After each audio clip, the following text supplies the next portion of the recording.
ikhampani asasisebenza ngaphansi kwayo. Thina bakwamsele bakubuka emgqumeni yasiqhubusha yasixosha yabo.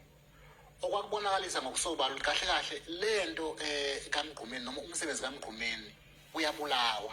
Yajika futhi yona ikhampani yona leyo ingane zoma yazothathana ingane kaMgqumeni yazosebenza nalo muntu lona okhangelana. Ngoba namanje ingane kaBafo uma ngizokhuluma nje ngibeke nje kube sobala. Intando entabeni ngibhlungu ngendlela okwenzeka ngayo ukuthi angikhali inyembezi. Ngendlela okwenzeka ngayo ingane kaBafo habe ezifunzwa umoya isifunzwa udoti ngathi.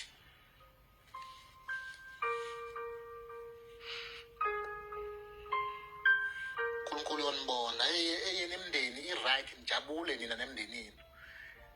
Nijabule nemndenini ezithi ingane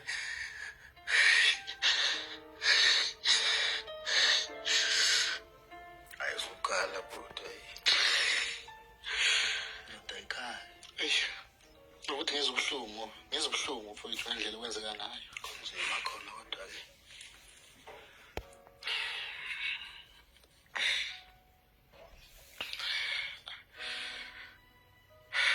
hayi kulungile uNkulunkulu kuphela owaziyo.